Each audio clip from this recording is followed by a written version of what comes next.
Wings are like 3 of their last 13 or some shit. Nice. They're so bad. Alrighty. So we are back on another Wisco Fanatics Tuesday night. We're back to part 3 of our draft series. And today we are going through linebackers. So today we're each going to give our top 10 linebackers. We each have 2 to highlight. Keep in touch. Next week is our part 4. We are doing defensive line and edge. And then 2 weeks from now, we have corners. And the week of the draft, that Tuesday night, we were doing live mock drafts. So we're going to hit the intro and we're going to start talking linebackers. Welcome to another live episode of the Wisco Fanatics Show, where we discuss the Packers, Bucks, Brewers, Badgers football, and basketball from an optimistic perspective. Wisco Fanatics is brought to you by Cardboard Legacy, Wisconsin's most complete sports card shop. Buy, sell, grade, and consign all at their location in Oshkosh. Alrighty, so we've been doing our draft series from bottom to top. So we have 10 linebackers each, so we're going to start at linebacker number 10. Simon and Bryant have both gone first for something, so let's go to Jake. Jake, you can go first for linebackers. Hit me with your number 10 linebacker. My number 10 is actually my first guy. It's Kobe King out of Penn State. He's 6'1", 245, ran a 4.6, 940. He comes in as a guy who's elite versus the run. He has really good hands, and he has an aggressive first step. He's a downhill thumper mentality. He's kind of just a two-down linebacker, which is why he's number 10 on my list. He's always around the football, which is why he snuck onto my list, actually, because, you just like those guys that are always around the ball, especially linebackers. He doesn't have top straight line speed. He get beat to the edge a couple times versus quicker competition, quicker running backs, and wide receivers on some end arounds. And his cover skills are a work in progress. But if you're looking for a guy that's just going to come in and give you 2 downs of elite run-stopping football, he's your guy, in my opinion. All right, Bryant, who's your number 10? Jeffrey Bassa. All right. Simon, who's your number 10? So I'm dumb. I did 15. Why not? All right. Number 10 is actually my guy's too. It's Smile Mondin. So he's 22 years old, 6'3", 6'2". It kind of just depends on where you look. Some people list him really small, and it's all inconsistent. The weight, the height, they're all going to be different. So it just depends on where you look. But if you look at him, he's kind of like a smaller stature guy. But he's an athlete. He has elite explosiveness. He's 97th percentile in the broad jump, 95th percentile in the 10-yard split. He has really good speed to stick in man coverage with tight ends, and he's a great tackler with a missed tackle rate of 5.2%, which is damn near at the top. Like I said, he's a little smaller, and he's a little slow on processing the play, make him late on some plays, and he also has a small injury history worth noting. All right. Number 10 is where I have Sean Dolak. So, Jake, who's your number 9? That's where I have Jalen Walker out of Indiana. Interesting. Brian, who's your number 9? I have Cody Simon out of Ohio. Right? Yeah. I knew when that guy saw that guy's last name, I wasn't going to like him, so. Understandable. Simon, who's your number 9? I have Kobe King, number 9. There you go. All right. Number 9 is where I have Jeffrey Bassa. Jake, who's your number 8? My number 8 is Jeffrey Bassa. I know somebody's going to talk about him later, but after you're done, just let me chime in real quick. All right. Bryant, who's your number 8? That's where I have Smale Mondin, who Simon talked about. Justin, welcome back. Number 8, I also have Smile Mondin, so I'm just going to jump in on that quick. Simon, who's your number 8? I have Danny Stutzman, number 8. All right. Top 7. Jake, who's your number 7 linebacker? That's where I have Danny Stutzman. I could have had him higher, but he's a little bit of an arm tackler. All right. Steve said he's excited to hear the Brian Bosworth breakdown. Brian, who's your number 7? Yeah, Chris Paul Jr. I heard he can really cross over defenders. So yeah, point God. Got to have a second career here. Simon, who's your number 7? Number 7, I have Jeffrey Bassa, number 7. He's 22 years old, 6'2", 235. Kind of like Smile. He's a little smaller, so you'll see him anywhere between 6'1", 225, 6'2", 235. He's good in cover. He has good coverage instincts due to his background as a safety. He has good timing on his blitzes. He's not shy about getting dirty and really tries to drive through his tackles. And he only missed 5 tackles last year, which you love. Like I said, he lacks a lot of size to stand up to some offensive linemen. Sometimes he lacks the patience and runs past when he's the backside defender, and sometimes he can take inconsistent angles on outside runs. Dang, you covered most of it. You did a good job. All right. I'm just going to give you some high school stats on him real quick. Here we go. I'm just kidding. So I was going to talk about how he originally was a safety. So he's kind of the opposite of Kobe King, where he's like elite in coverage and he struggles sometimes in the run. He gets kind of washed up because he's a little bit smaller. So good job, Simon. You covered everything I was going to say. Justin said he likes Mondon a lot. He watched him all year, and he's really good. Yeah, I think he's going to be in, at least obviously already in 3 of our top 10s.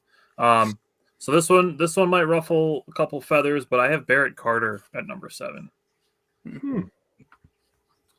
It's your list, man. Yeah, I mean, I'm not mad over it. Close where I got him. In like top 5, top 3, even in a lot of places. So having him at number 7, honestly, like nobody picked him for their guy, but watching 3 Clemson games and like watching him against Georgia, South Carolina, like just a lack of splash plays. And then there was like several times where he's in the wrong spot versus the run, and we already have a guy who's got that problem once in a while, so I don't need another one. So I have Barrett Carter at number 7. Jake, who is your number 6? Excuse me.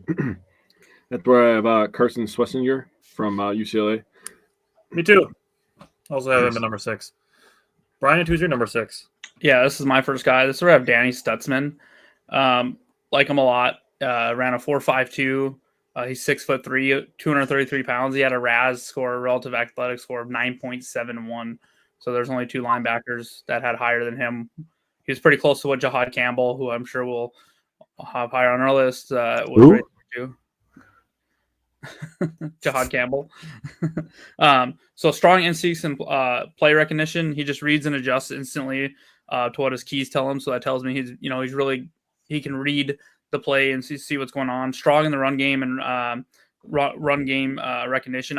When I was watching him, I was thinking, well, that could be a potential McDuffie replacement. I just don't think he'll fall far enough. I think you'd have to reach like the 5th round for us to take a linebacker, especially because we kind of still have to figure out who we have in Tyrone Hopper, and Tyrone Hopper is very explosive linebacker as well. So slippery and can move through traffic pretty smoothly. Come off the blocks and make the tackles in the gap, but he doesn't need to be more consistent with that, getting out the blocks. He probably could afford to add a little strength because he is 6'3" and only 233 pounds. So he's a little thinner. He's still built, but will contribute on special teams right away. He has coverage ability to make to play man against tight ends and running backs, and the awareness to play zone. He doesn't have the great change of direction, so it will hurt him in longer coverage or deeper zone if he gets stuck in that position. He needs to learn to have better spacing in that, because he will get caught flat-footed. So on those quick crosser routes or something like that, he's going to get burnt a little bit. He has good speed, but you're not going to be catching up to someone that's running across your face. So he just got to play with more anticipation in those kinds of situations. Other thing I liked about him is he was a 4-year producer. He played as a freshman. He played as 10 games. Had a sack, couple forced fumbles. In 2022, he played in 13, started all 13 games, had 10.5 tackles for loss, 3 sacks, 2 interceptions, 5 pass breakups, and 125 tackles.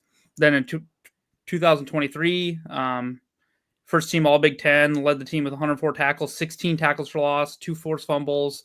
Started all 12 games, like I said, and then 3 sacks and interception that he returned for a touchdown on that too. So, and then in 2024, he was actually a finalist for the Buckets Award, which is nation's top linebacker. He led the team with 110 tackles, only 8 tackles for loss and a sack, but he started 12 games again. So for me, he just has a lot of experience, and you can see he's either forcing fumbles or intercepting, just getting around the ball. So if he would to fall in the 5th round or something, I wouldn't hate taking a flyer on him. Especially if they didn't already draft a linebacker in the class, and like they're going to kind of rely on Quay and Cooper and Hopper. Steve said he's curious to see if the team drafts another one after Tyron Hopper only had 18 snaps last year. I think that's part of why they let Eric Wilson go, is to kind of free up some of those snaps for Hopper. I think they kind of just took the approach of letting Hopper get up to speed a little bit more last year. And now they're thinking, they're going to get Hopper a lot bigger role this year. They brought McDuffie back for depth and possibly drafting Quay Walker's replacement. So I think it's possible the Packers draft the 1st-round linebacker, and I think it's possible that the Packers don't draft one until the 5th. I think all options are really on the table, and I think that's what a lot of their free agent moves in the offseason have done. Yeah, and that's what I was going to get at too, is if Quay Walker gets priced out for us next year, they could take someone like this who's also going to remain explosive, lengthy, can play a little bit of coverage to pair with Edgerrin Cooper. So it wouldn't be 100% shocked if they took someone like this. And with Tyron Hopper potentially, theoretically stepping into Eric Wilson's spot, who Eric Wilson had quite a bit of snaps, then you need to turn around and replace what Tyron Hopper is doing. Yeah, we signed Christian Welch, and I know everyone loves him in the preseason and everything, but, you need competition. You can't just go, okay, we got Christian Welch, we're good. So he's definitely a special teamer for sure. And I think that is basically what they're doing, is they're bringing him to be the Tyron Hopper, and they'll put Tyron Hopper into Eric Wilson's role. All right, Simon, who's your number 6? Number 6, I have Chris Paul. All right, here we go. Top 5 linebackers. Jake, who's your number 5? I have Demetrius Knight Jr. I have to give him a shout out real quick because I love when guys make all academic teams. He was a 3-time ACC academic honors graduate from Georgia Tech.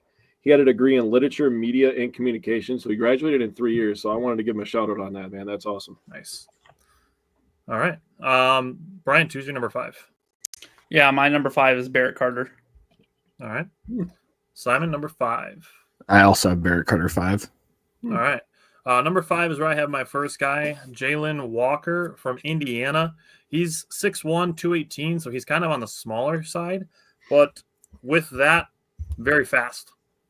So he, Justin said if he's that smart, he's coachable. That's fair. With Jalen Walker being a little bit smaller, he doesn't have an RAS score because he didn't do the full testing at the combine, but at Indiana's pro day, he ran a 4.3840. So as a linebacker, that's very, very fast. Had 24 pressures and 3 sacks. Not a crazy amount, but 61 tackles, 36 run stops. Did have 13 missed tackles, which is a little high. But 41 out of 59 in coverage. That's 69.5%. Nice. Allowed 1 touchdown, had 2 interceptions, and 6 pass breakups at 75.7 NFL rating. So definitely one of the better coverage guys in the draft as far as linebacker is concerned. And I do think he's got some ability to be a block beater, especially on the edge. He's obviously really great in coverage, and I think he's capable against the run. So I think if he can build out his frame a little bit more, 6'1", like I said, is still a little bit small, but I think he's got some potential to be kind of cut from the same cloth as Edgerrin Cooper. Got a guy that can do a little bit of everything. So Jalen Walker is my number 5. Jake, who's your number 4? That's where I have Barrett Carter. All right. Bryant, number 4. That's where I have Carson Schwetzinger. All right. Simon, who's your number 4? I also have Carson Schwarzenegger. All right. That's it makes you feel like you have like a bunch of cotton swabs in the corner of your mouth when you say his I hate saying his name. Number 4, I have Jay Higgins. So if we leave this draft with a Jay Higgins, whether it's Jay Higgins the linebacker or Jaden Higgins the wide receiver, I'm happy. We can get one Higgins on this team. I prefer the wide receiver. All right, top 3. Jake, who is your number 3 linebacker? I have Chris Paul Jr. I like it. Bryant, who's your number 3? Yeah, that's where I have Demetrius Knight Jr., and he's my next guy. Very explosive, around a 4.58, 6'2", 235 pounds.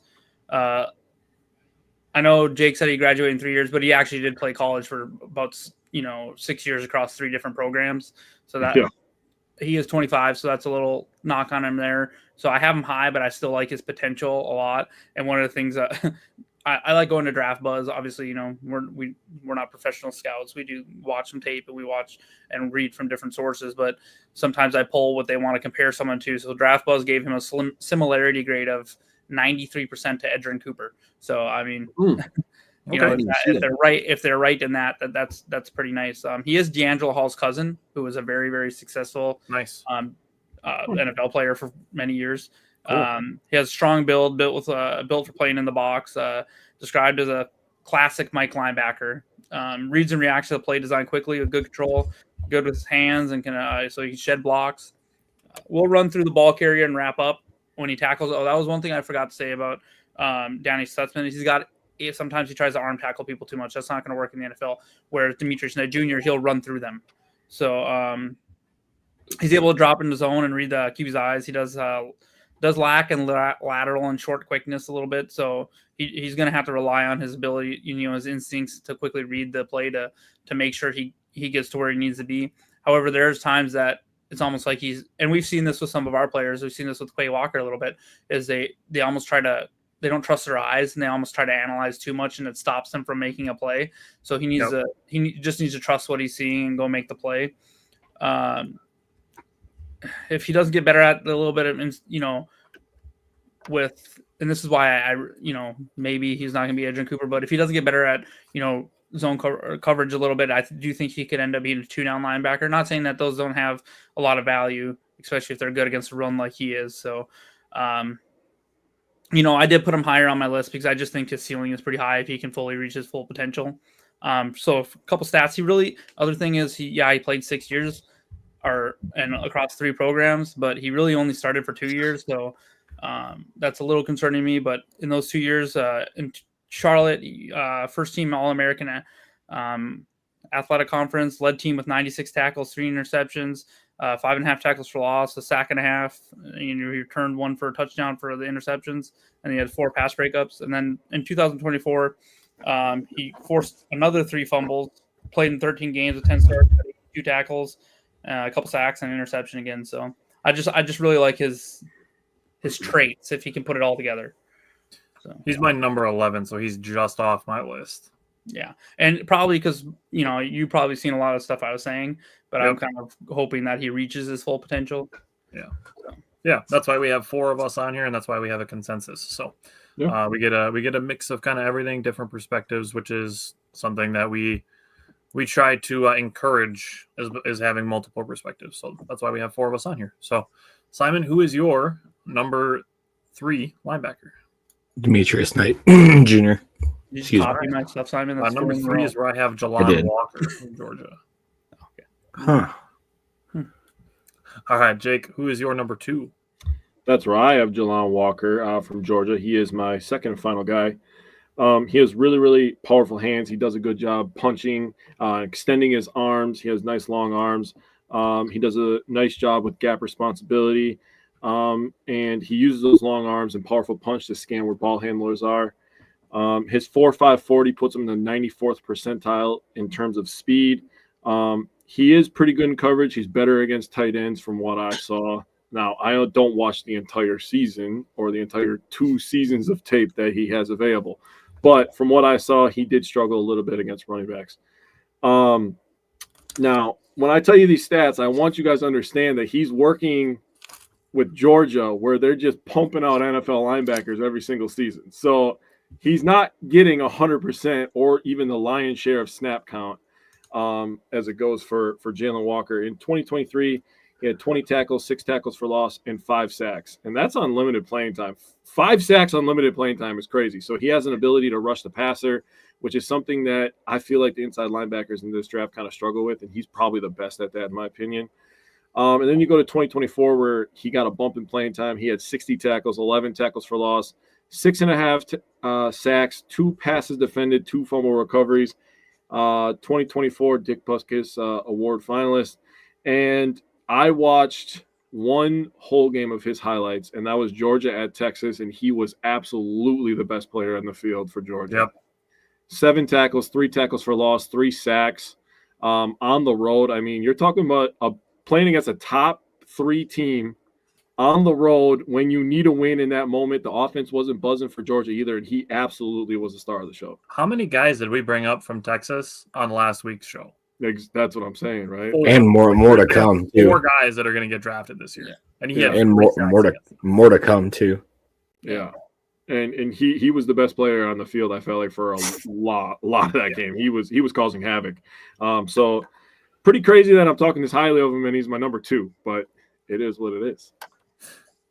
Yeah, I'll differentiate why I had him lower than the other one when we get to that. Steve said Goody had to take notice. I mean, they might as well be the Packers minor league team at this point. Them in Philadelphia. The color of the G. That's all it is. All right. Bryant, who is your number 2 linebacker? That's where I have Jahad Campbell. All right. Ooh. Simon, who's your number 2? Jelon Walker. All right. My number 2 is also Jahad Campbell. So we can go around. Jake, who is your number 1 linebacker? I really want to talk about it, but I have Jahad Campbell. He's a Same. baller, dude. He's a baller. He reminds me of Brian Urlacher in a lot of ways, dude. Bryant, who's your number 1 linebacker? Jelon Walker. All right. Simon, who's your number 1? It's Jahad Campbell. All right. So we can talk about him really quick. None of us picked him as our linebackers before I give my number 1, who is obviously not Jahad Campbell because he was my number 2. The reason that I moved him from 1 to 2 and put my other guy at number 1 is because Jahad Campbell, right after the combine, had a shoulder surgery for a torn labrum. Yeah. That was why I moved him down a spot. He, in my mind, he did have a little bit of slow reaction on some RPOs. But other than that, like, he's got really no holes in his game. Had a 987 relative athletic score, which is great. Good in coverage, good blitzing. He can cover running backs and tight ends. Good against the run. I mean, what you guys want to say about him? I don't see any holes in his game. I'm gonna go before you real quick. Then I'm gonna let you put a nice little bow on it. Okay. The thing that really made him number 1 for me is he spent 20 plus snaps as a Mike Will and edge player versus Tennessee and Missouri. He did that twice last year. He's mega clutch. He had a game-changing strip sack versus South Carolina. He came up big versus LSU all game. He was probably the best player in the field for Alabama in that game. He had a scoop and score versus Tennessee, and he is really, really good against a quick passing game, which the Packers absolutely struggle with. And I was like, I can't not put this guy number 1. He would fit perfectly what the Packers need. Get rid of that quick passing game to the running backs or the tight ends. And I was like, dude, if they draft this guy, linebacker set for the next 15 years, dude. Yeah. Simon and Bryant, what do you guys want to say on Jahad Campbell? Go ahead, Simon. You remember last year when we were talking about, like, if the Packers draft, or we were talking about like wide receivers and stuff, and we were talking about like how we don't really need them. But I was like, if they took Brian Thomas Jr., I'd be like ecstatic. Yeah. I feel that way about Jahad Campbell. Like, we don't necessarily need him, but if the Packers picked him, I would not be that upset over it. I would be happy, dude. I'd be so happy. I'd be like, hell yeah, dude. We're gonna stop the run. Hell yeah. I would fucking love it. Because then it wouldn't, like, it would be like, and this would be absolutely be like a Brian Gutekunst's future pick. Like, not something we necessarily need right now, but into the future, like, it's not like we'd have to hold on to like Quay Walker or like feel the need. That's the exact thing, is he could replace Quay next year if they let him walk. Yep. Yeah, for me, it'd be an embarrassment. Sorry, it'd just be an embarrassment of riches if they did take him. Like, if he fell to 23 or 24, whatever we're picking at, 23 or 23. He's like the last player that we have a one-on-one grade on. We take him, and you put him, Quay Walker, and Edgerrin Cooper on the field together. We will have the most explosive. That would be nasty. We would have the fastest and most explosive linebacking core in the NFL, easy. And if Jahad Campbell reaches potential and Edgerrin Cooper continues to develop, you're starting to look at like having a duo of like what San Francisco had for many years. Yeah. You know what I mean? Like, and where it completely changes the defense. So people would be pissed if we drafted Jahad Campbell until the season started and they're like, what the hell? And then, you know what I mean? Like, because of course they want a wide receiver and stuff, but if you added him to that room, and you never know, we might even extend Quay Walker at that point for a couple of years, because we still wouldn't have to pay Edge Cooper or Jahad for another couple of years. I mean, you could keep them together for 3 years, and you could have a seriously nasty linebacker core. Well, if you think about it, like, what if they do?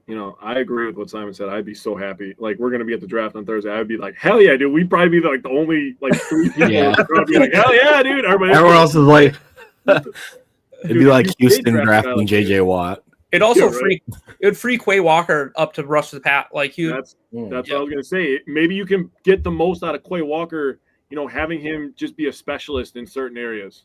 The question's answering itself. Steve asked if there's anybody that complements Edgerrin and Quay.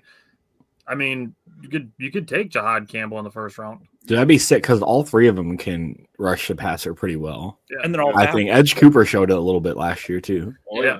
And I trust Cooper and Campbell both in coverage. I mean, Quay can cover a little bit, but Cooper is definitely the coverage guy. And we saw last season, like we were just talking about, Quay Walker, he's got some pass rushing chops. Yeah, he does. That speed at the second level would just be disgusting. I mean, so the last guy that I have, Jake mentioned his name already. My number 1 linebacker is Chris Paul Jr. I would have had him probably 2 if Jahad Campbell didn't have that shoulder surgery. That does freak me out a little bit. And there's not really a timetable on it because it's so fresh, and obviously he's not going to be really talking about it anytime soon, probably up until the draft. So Chris Paul Jr. from Ole Miss, he's 6'1", 235. He's got more size on him than my previous linebacker, Jalen Walker. 743 relative athletic score is a little bit lower than something that the Packers would pick, definitely in the first round.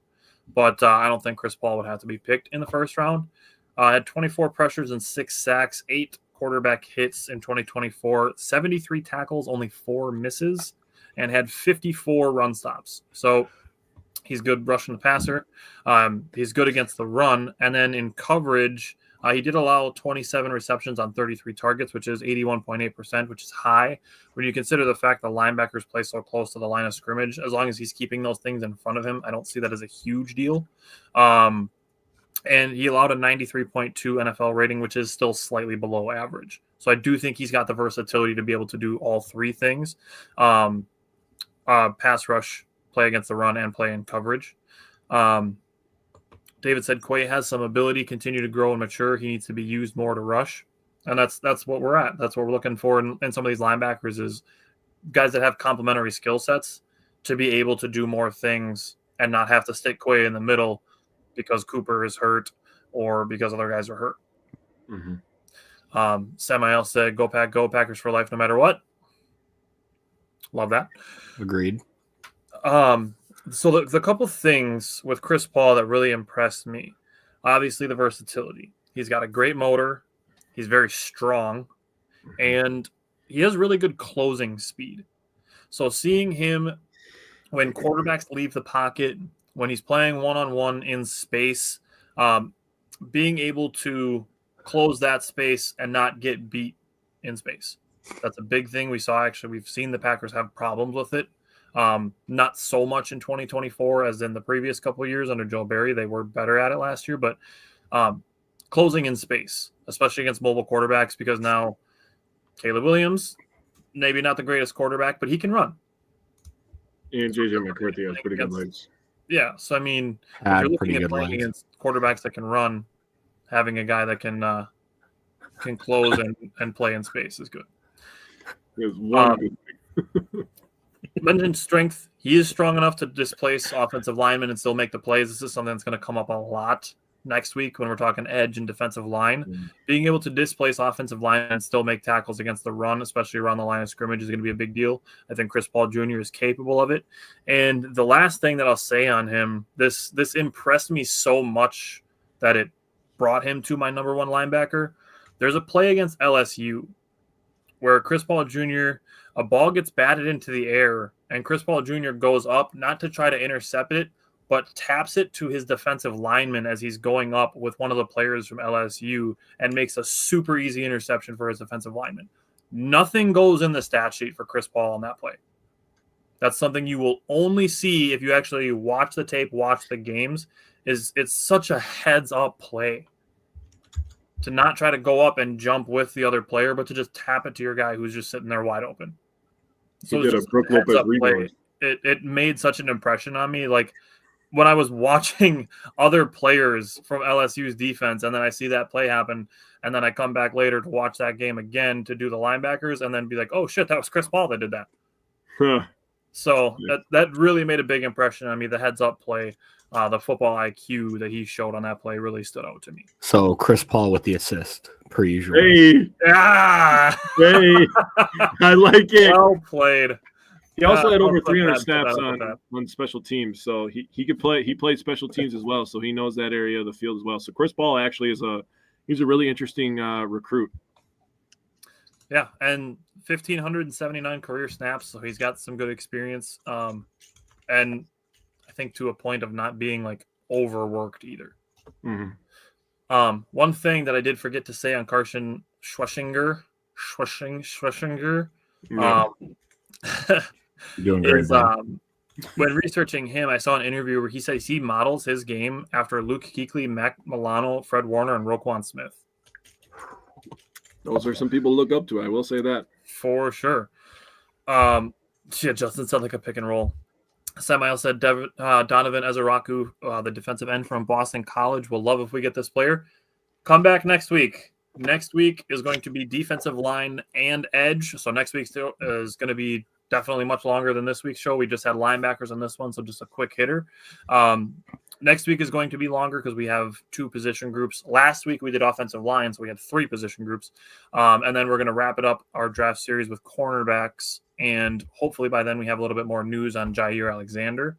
As far as today went, the meetings are going on with coaches and GMs, and we got a little bit of clarity on some of the stuff that's going on with the Packers, mainly that Elton Jenkins was confirmed to be moving to center. That's the big thing there. We're still a little bit unsure what's going to happen with Jair, so hopefully we get some answers on that. Then we have a bunch of rule changes coming to the NFL this season. So the main ones, the kickoff, the touchback is now moving to the 35-yard line. This is something we were kind of not in favor of. So stupid. I agree. Move the kicker back. Move the kicker back. Yep. This is not a hard thing. It's instead of punishing them for doing what you don't want them to do, make it harder for them to not do the thing you want to do. Don't make the punishment stronger. Make the thing you don't want them to do harder to do. Yeah. Instead of penalizing them more for doing it. Like and here's the thing. My biggest thing with this, all right? My biggest thing with this is now in the last 10 years, you have taken the touchback from the 20 to the 35-yard line. You're making it 15 less yards of offense that teams need to score when offense is what people want to watch. Yeah. People don't want to see as many kickoff returns as they want to see offenses. There's probably 10 guys, maybe 15 guys that can accurately throw the ball from the 35-yard line to the opposite end zone. Yeah. Also, now you can hit a quick. Taking away offense that people want to watch. And with these kickers in the NFL, now you can throw an 18-yard slant on the first play of the drive, and you're in field goal range. Fucking A, dude. It's stupid. It's so dumb. Kickers, So man. dumb. Stop Yeah. moving the touchback farther out. Like I said, you're making less offense. Yeah. That's where people are watching the NFL. They want to see offense. Yeah, you're kind of taking away some of the late game drama too. Like, imagine having a big time drive to like tie a game on the road in the playoffs, and the team, they kick the ball out of the end zone or whatever, and they get the ball to 35. Now, like Brian said, they only need to make 1 or 2 little passes, and then they can kick a field goal for a chance to win. Like, what is the excitement in that, dude? That's not exciting. You didn't earn anything. Yeah, I mean, you're talking 25 yards, and you're comfortable. Yeah. Justin said, just leave the kickoff rule like it was originally. It was exciting, no offense, but the guys get paid millions knowing the possible consequences of playing the game. I mean, if you're looking at it, what's going to increase the amount of balls that land between the 20 and the end zone? I don't think penalizing them for not kicking it there is going to be the thing that increases that. It's so easy just to put the kicker further back. It's not like it's people are, well, the kickers are part of the tackling team. How often do you see a kicker? The only time you ever see a kicker come in on a tackle is if it's the last line of defense. So they're further back to be more of a defense. I just think it's so stupid to move it to the 35. Yeah, Yeah. I agree. Steve, I saw your comment and I am skipping it. I am not attempting to say this. You can say it 5 times fast, Steve. Suffering Thanks. Succotash Westinger. All right, Brian Yeah, said it boy. once. But Also, did you back to Goody real quick? Did you see that he did say that Morgan's going to have a chance to compete at left tackle? So Yes, big Yeah. fan of that as well. There's I think plenty of Oh, sorry. possibility where Morgan starts at left tackle and Rasheed Walker becomes the swing and plays, the Yash Nyman role. I think it's possible that Morgan occupies that role this year and backs up basically 4 out of the 5 offensive line spots, and then next year starts at left tackle. I think all of those things are on the table. I would love if Jordan Morgan showed enough this offseason to win the job from Rasheed Walker. Same. That would make last year's first-round pick look like a slam dunk. yeah, I'd also like if Rasheed Walker was just playing in Cincinnati and we took one of their players. I'm I not going guess, to I guess the question for Jordan me Morgan would have to becomes- pan out for that to be worth it, though. So Morgan was slated to start at right guard. They said that he has left tackle feet, so they're going to let him try left tackle. I guess the question for me is Walker better at left tackle than Ryan is at right guard? And the answer for me is yes. So then if you're putting the best 5 out there, you're putting Morgan at right guard, right? That's the best 5 then, correct? I feel like Sean Maybe. Ryan Is Morgan more talented than Ryan? I think Ryan with more playing time has a chance to. I'm He got fine pushed leaving into Ryan. Jordan a lot, and I mean he does fine. He don't get me wrong, he's fine. It's not he. I'm not saying he's horrible, but you invested a first-round pick in Morgan, so he's Yeah. gonna have to start eventually. Like he has to. No, start I'm talking eventually. about Rasheed Walker, not playing, and Jordan Morgan being at left tackle and Ryan still being at right guard. Yeah, but Walker, I don't feel like Walker was a problem at all. Like I thought he was actually really good last year. Walker's not. I don't think either of them are a problem. They're kind of in the same tier for me. Yeah, Like they're good enough to start, but like neither of them are going to be like Pro Bowl players. Hopefully Steve not. asked, did you guys hear an alternative to Walker being traded? It was proposed on Locked On Packers today, trading Elton. See, Yeah. okay. You want to know why I don't listen to Locked On Packers? Yeah. I don't listen to any of the Locked On shows. Either do I. I don't have a respect for them, just like I don't have a respect for any of the IKE shows. Oh, Like they literally just said that Elton Jenkins is going to be their starting center. This Yeah. is not happening. And I know, Steve, that you were not suggesting this. You're just bringing it up that somebody else suggested it. This is Just trying not to make me happening. melt down. Just trying to Elton make me melt Jenkins down. is That's what it is. not getting traded. If I just- anybody on this offensive line is getting traded, it's Rasheed Walker. Yeah. I don't know. I just Even that that's I don't think is going to happen. it's just like also a depth issue too. Yeah. Right. who do we put at center if we trade Elton Jenkins? Yeah, Sean Ryan, like, do you feel good about maybe. that? Yeah, Locked on clickbait is what it should be called. Also, I Yeah, want to dude, talk about the Brewers guy, like, there was a brief time where I listened to Locked On Brewers, and that was when Brandon Snide hosted it. I have going a back very on there. strong respect for Brandon Snide because he started his shows right around the same time that we did. Yeah. So I have a very healthy respect for Brandon Snide. The dude that took over for him, that Chuck dude, I do not like him. He is negative. He is whiny. I do not care for it.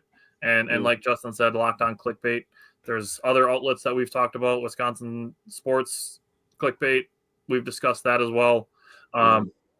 We really try to not make our stuff any sort of like speculative stuff. Yeah.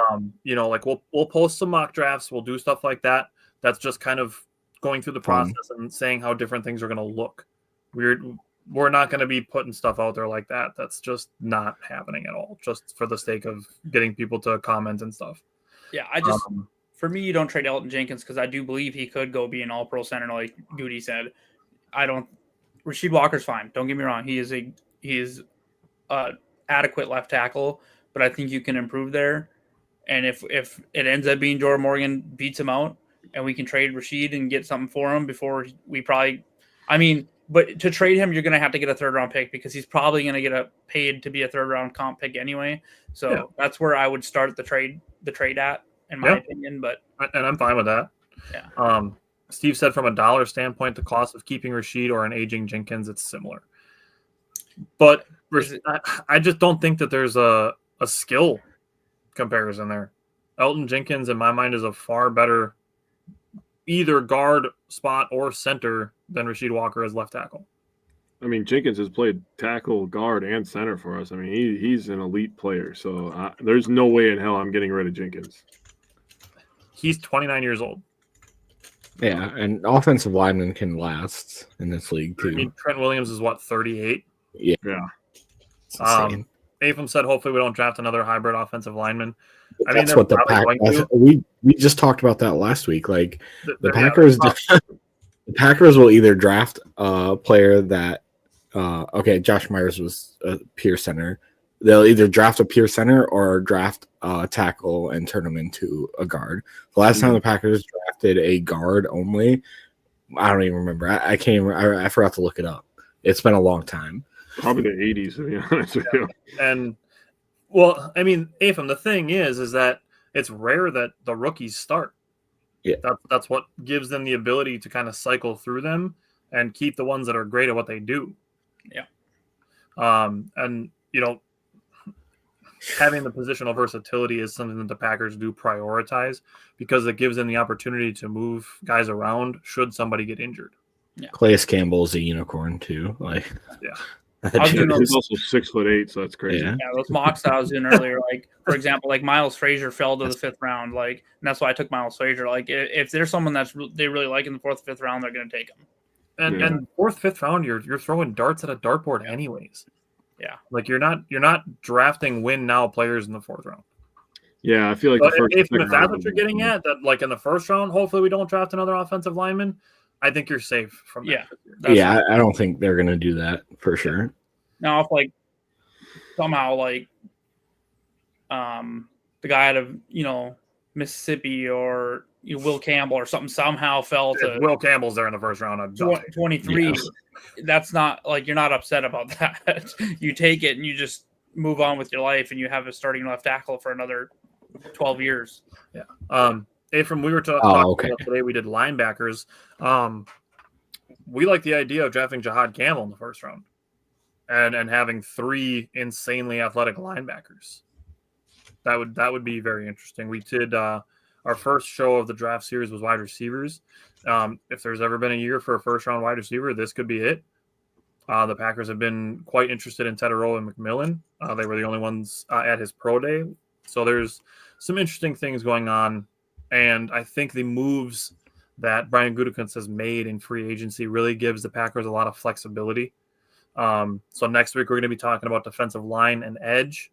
The defensive line is a super deep class. So there's a lot of options for the Packers. Could be an edge rusher, something else that they could use more of. So there's a lot of options and a lot of flexibility, and I think we're going to see a best player available type draft from Brian Gutekunst that will still fit their needs because they have a handful of them, and it's lined up fairly well with their needs for what's deep in this class. Yeah, I think speaking of like edge rushers, I think Gutekunst's comments about like what do you say? I can't remember his exact wording, but yeah, he basically said they didn't feel like edge was that big of a need. They didn't have to reach for it. Essentially, is what I think he was getting at. Yeah, I think for one, they fired their defensive line coach, who it seems like he couldn't get nothing out of it. Yeah, it seems like, and it sounds like it just keeps getting worse. Like people were not impressed with him. So I feel like unless someone that we really want drops to us, I don't think, that you might not see a one drafted until the 3rd or 4th round. I think range too. I think it's kind of the opposite though. To me, I didn't read. First of all, I didn't read into the full like what exactly he said or anything, but like that could also just be like GM speak. Like he's not tipping his hand, and he's also not like disparaging his own players at the same time. And then if he does draft one in the 1st round, or he like trades up or whatever the case is, then it's like, oh, we really love this player where he was at the top of our board and we just couldn't miss out on him or something like that. So like, I don't know. I think people looked way too far into it and they were like, oh, our edge room is so fucking garbage. I don't know. Not chasing our edge. offense That's is what it so was, bad. Steve. That's a Thank bigger you. issue, in my opinion. Our defense could be solid with more DBs.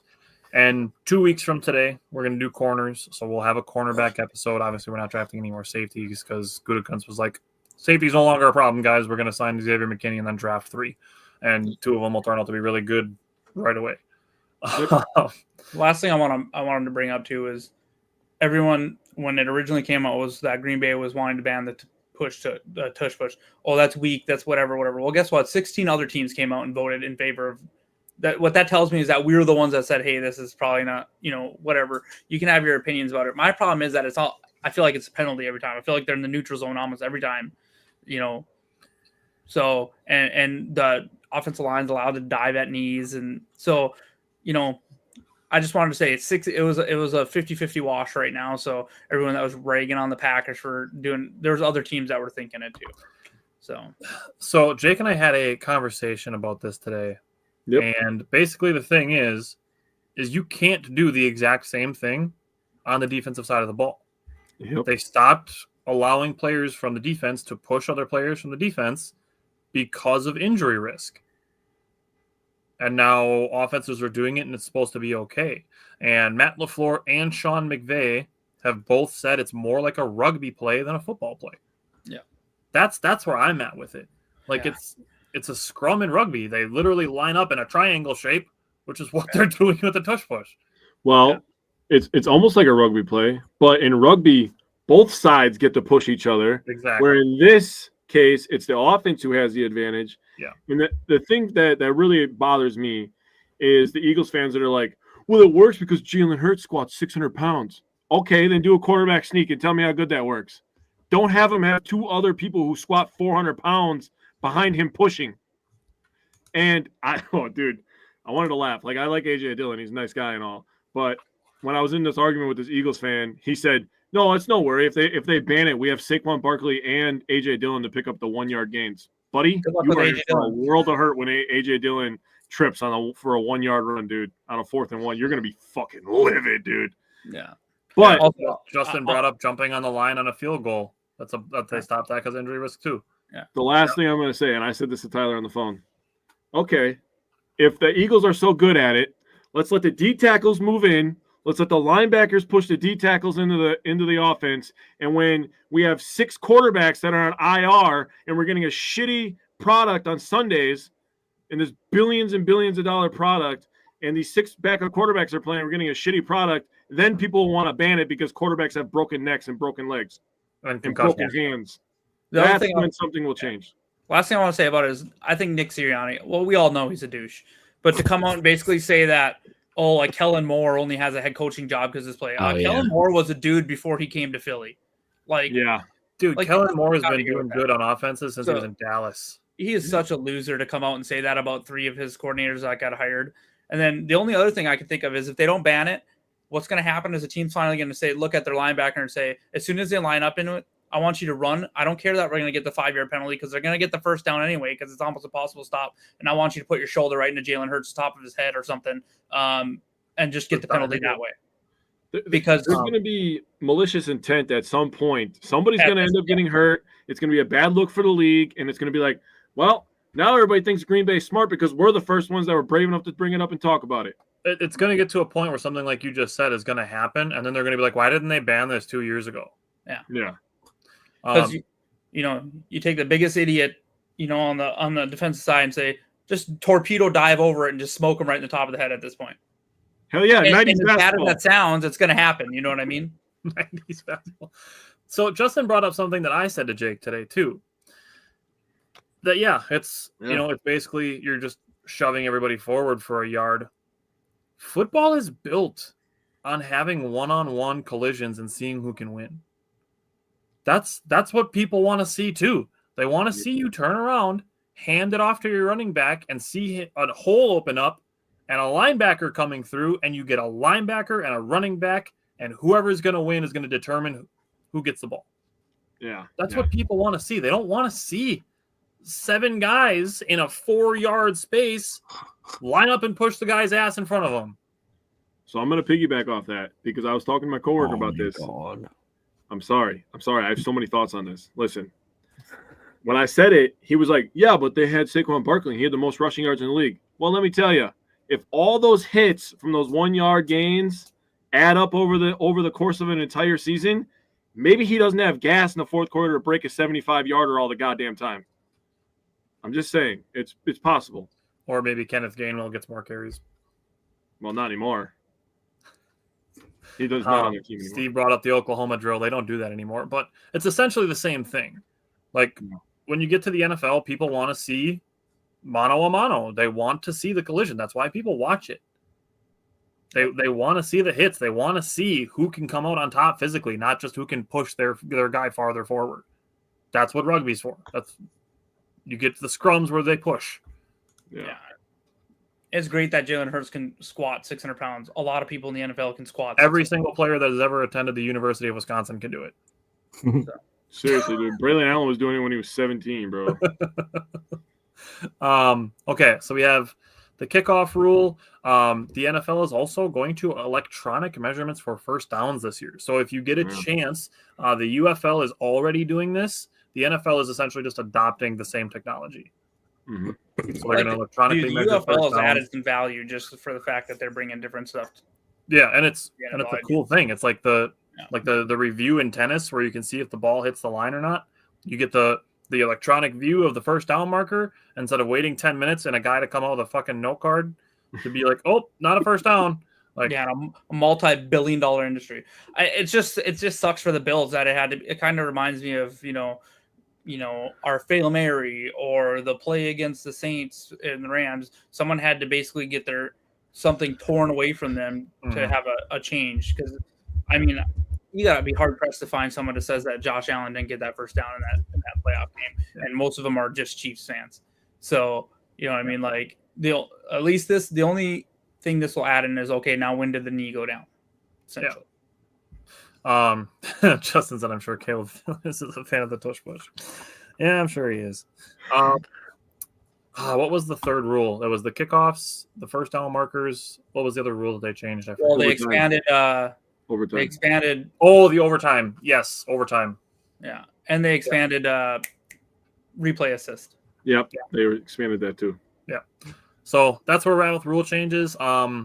The tush push thing is tabled until May, and the playoff seeding thing is tabled until May.